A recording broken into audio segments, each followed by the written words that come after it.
All right, so today on the channel, I'm going to be going over the process of converting these WPL shocks into functioning, hopping, scale look shocks for both front and for rear. And let's get into it.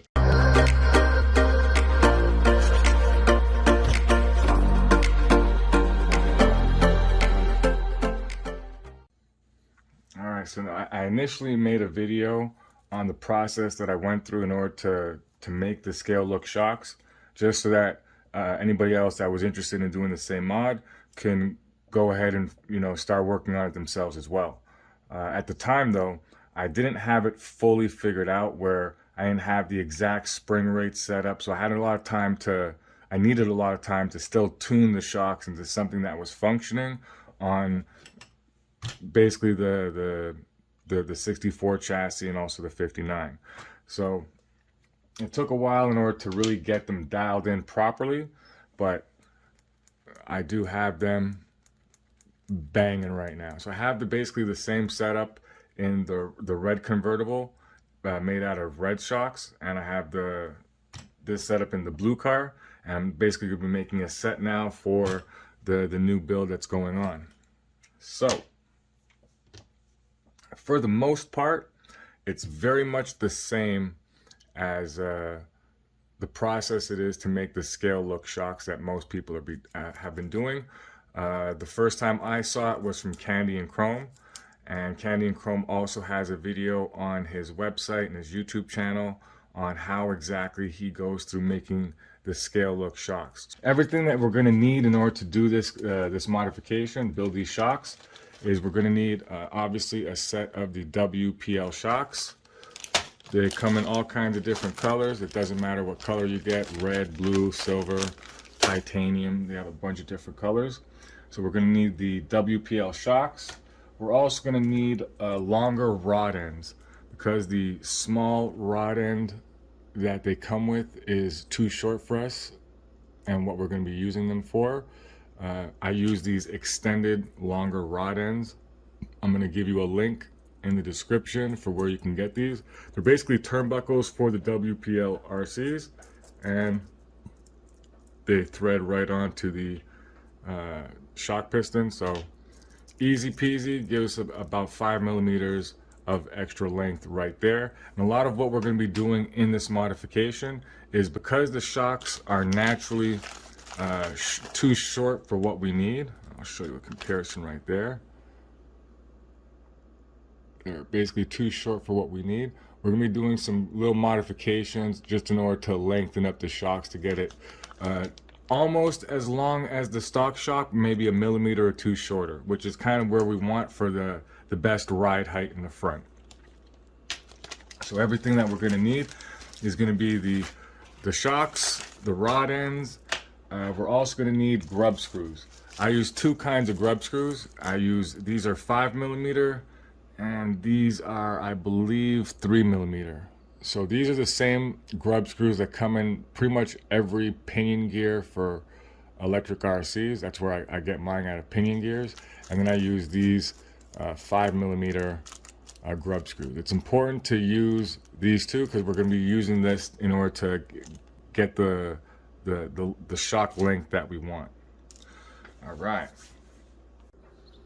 so once you've got all the parts you're going to need and the tools you're going to need for the build, go ahead and disassemble the scale look shocks. Just take them apart, and then the next stages of the video is going to be the modification on the parts that we got to modify. It's going to be the cutting off the flanges on the cap for the front shocks, and the rod ends on all 4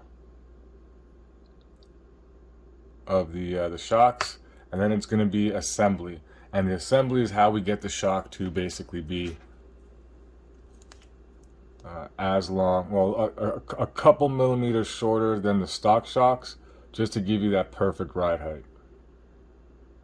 All right, so first step is going to be modifying the parts. It's going to be cutting the caps, cutting the rod ends, and also making the springs. I'm going to show you how to make the springs, how to cut the springs, and how to make them function quiet. What I didn't do in the video though, because it's already been filmed, is I didn't put any grease inside the shock body. It's one thing I do suggest to do. In here, you notice there's grease inside this one, and it's very, very silent. It's a little trick just to make it, you know, completely as quiet as possible. So even though you won't see me do it in the video, the last step when you're putting in the spring there, what I do is I just put a dab of grease at the same time and close it up. Put a dab at the top and a dab at the bottom, and you're all good. So with that, let's get into it. Okay, so as part of the mod, we need to make 2 of these caps able to fit the front, which involves cutting off the flanged end on one side. Otherwise, it's not going to fit inside the opening for the shock bracket in the front. We don't need to do this in the rear because it's going to be attached to the servo horn. So we only need to do this for the front, so do this times 2. I've already gone ahead and cut one to give you an example. So original with the flange versus flange cut off. And the way that I do it is I just put it in some tissue like this so it's not burning my skin, and then I take my time and with the Dremel cut it across. And we're also going to have to do this on our rod ends on all 4 because they all go into brackets and we need to have them not too thick for the brackets. So once we're done doing the cuts for the front shocks, we're going to do the cuts for the lower rod ends on all 4. So yeah, take this cap off that I've already finished. Put my second cap to cut on. And I just put it in like this so I can have something to hold.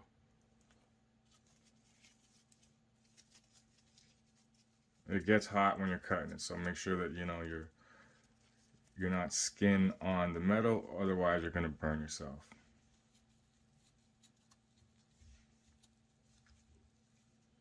So I literally go like that, and then I'm going to cut it.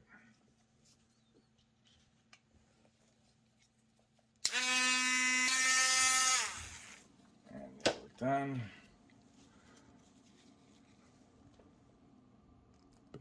There we go. So now we have both tops cut for the front shocks. Now we're going to do the lower rod ends on all 4. Ooh, that's hot. I'm going to let that cool down a second. Use the tissue. And the rod ends on all 4 of the shocks. All right, so the way that I'm cutting the spring is I'm putting it in through a screw head like here, and I have the last cut right there on the top side. I count 13 full loops. 1, 2, 3, 4, 5, 6, 7, 8, 9, 10, 11, 12, 13. And the last loop right there is the one I'm going to cut. I want to cut it the same point over here so we have the 2 cuts on the same side, and we do this the same way to all 4 springs, so we know that all 4 springs are the exact same. And the cut is very, very simple. Your Dremel tool, and remember this is a throwaway key, so it's not like one I care about. And then we just remembering looking where our cut mark is from the other one here, we're cutting at the same point on the other side.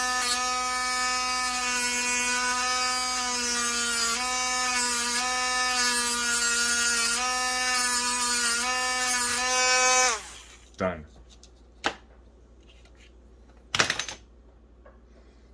And now we have our freshly cut spring,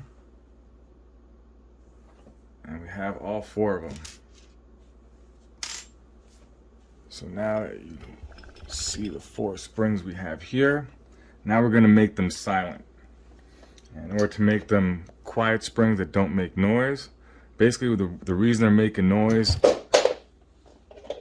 is the hard edge of the spring that's freshly cut is going to rub on the body of the shock, and that's going to make noise. So what we're going to do is we're going to take our pliers and we're going to fold that into the center so that it's not going to be poking out and rubbing into the body of the shock. So I just take it like this,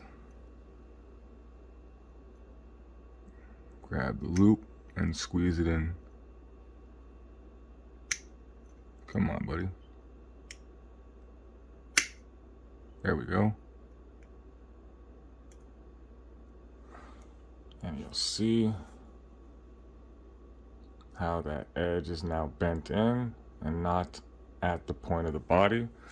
And you can always just work it a little bit just to make sure that you're not going to have that little pointy tip sticking out there. See, there we go. That's better. And you do the other side also. So as you see here, this side's already been done.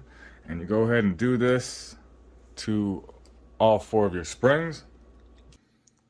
All right, so now I have all 4 of my shocks cut to the same length, and we have the edges bent in so we don't have to worry about any of the noise that they're making. As you can see here, it's the same size as what came out of our these ones here are on the blue 64, the original design. So you do got to remember they're going to be preloaded into the shock, so you do need to take the shock on there, get it in the center, and compress the spring down so you can get that threaded on correctly. Be careful you don't cross thread it, and then boom. So this is still our demo shock. Put that aside, and these are the parts that we're going to use to assemble our set. So we got our 4 shock bodies. Get them up here. When it comes to the look, I personally like to have it with 2 spring retainers. This gives it basically a very even look, top and bottom. However, in order to do that, you have to get 2 sets of shocks, and you're using 1 set of shocks just for the retainers, which is not really ideal. So what I'm also going to show you is this is a way to do it with 2 retainers. I'm going to show you how it's done with just the 1 retainer.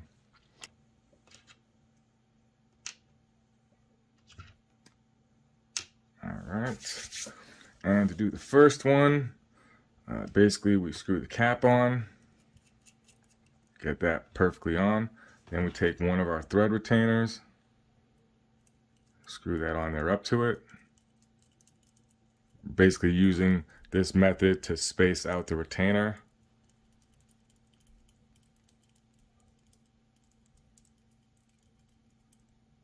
Boom, done. Now we're going to put on our fake spring. So we put that sucker on there.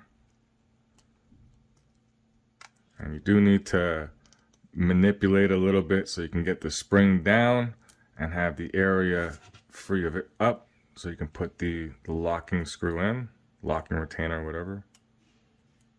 Bottom retainer on there. Come on, buddy.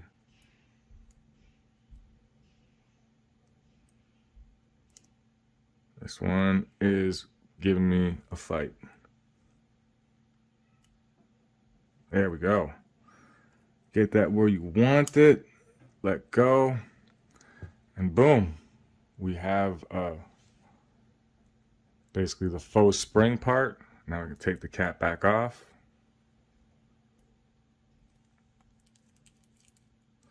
This is just to hold it so you get the body and get the cap off.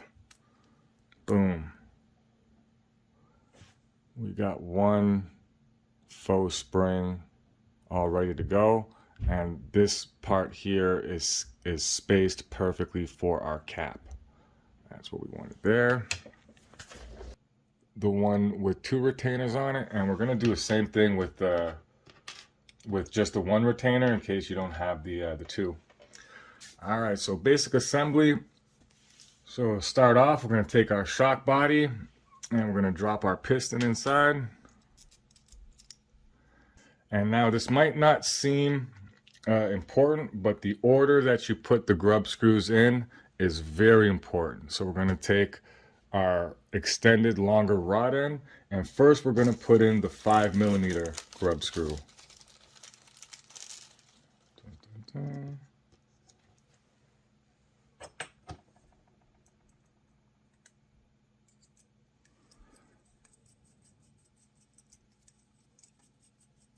And go all the way in, turn that sucker tight.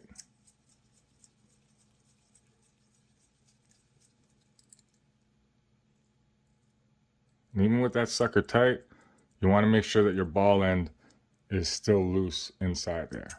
And once we got the 5mm in there, then we take the 3mm right there. All right. So now we have our rod end. So for me, what I like to do is I like to just put a little bit of Loctite in that sucker so that when we put it in inside the shock shaft, it ain't going nowhere.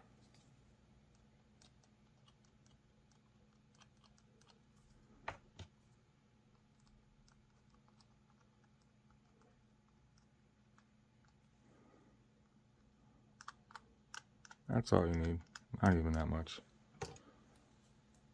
Oh, sorry. First, before we put the shock shaft on there, we take what we also need is these M3 locking nuts.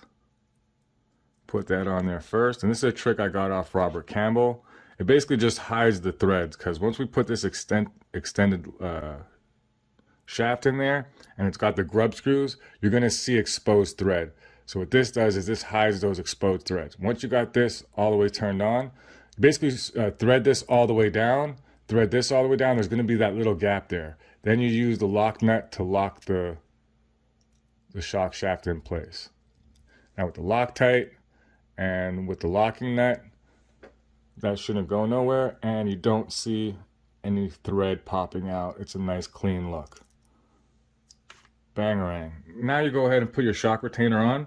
If you're only going with the one shock retainer, oops, you don't got to do the two of them. You just put the one on and then move to the cap, or move to the spring and then the cap. All right, so I like to thread it so it's right down to the little edge right there. It gives it that nice look. All right, and now we're gonna put the spring on. Now, if you only have the one retainer, it's a pain in the butt, because you got to hold the spring compressed down here. Then you got to put the regular spring inside the shock body, and then you take the cap and you compress the spring. You got to be very steady so it's not going side to side. Compress the spring, thread it, and oops. See, it's not as easy as it looks. I'm gonna focus on real life and not when I'm filming. You gotta get that in. There we go. Got that threaded. Boom. And there you have it.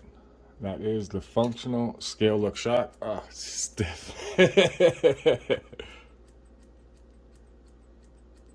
There's no more to it. All right, so there's the finished shock. Now we're gonna just get a little comparison to the factory original. So the factory original got like a millimeter or two at most. So that gives us the perfect shock length, nice and stiff. If you want it stiffer than this, it's going to be on you to just make, instead of using 13 loops, use 14 or 15, and it's going to make a substantial difference. But you got to remember, you still got to get that cap on top there. So, and there you have it. That is the functional shock. Everything ready to go. I'm going to go ahead and finish the other three, throw them in the car, and I'll show you what it looks like. All right, so all done. We have a set for the front.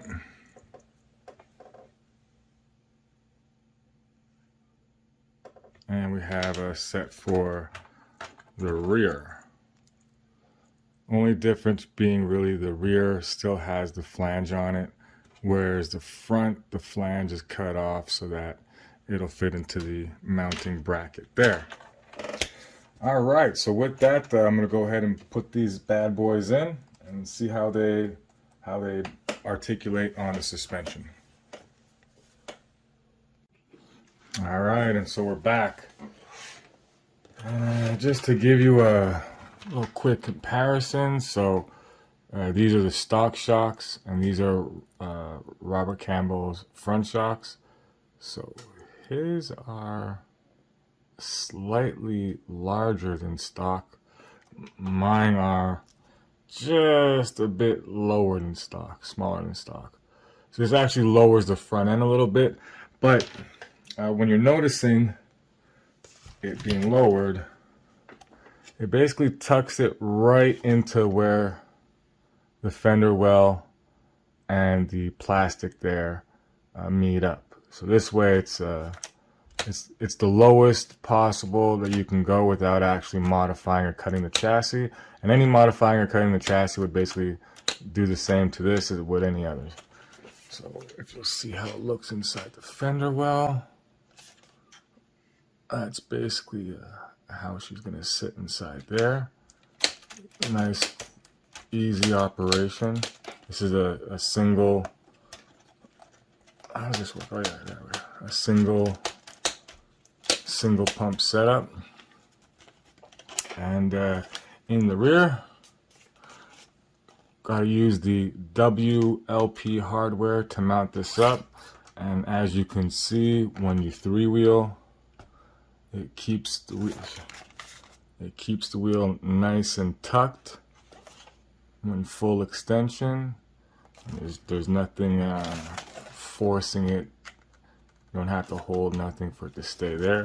And you'll also notice, let's see if I can't get the camera a little lower down.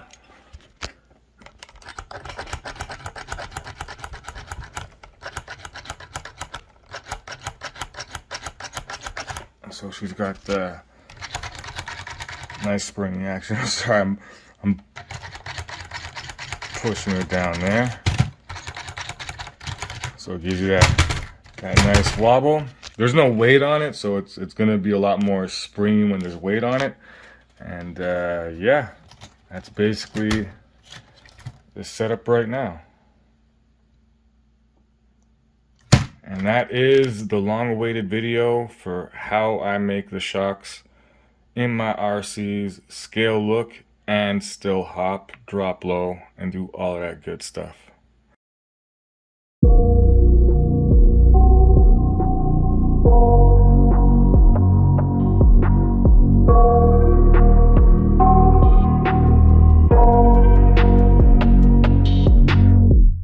I got nightmares in my head, I fear that the thoughts build up until I can't hear, that my mind fills up into a creature, and it haunts me somewhere much deeper.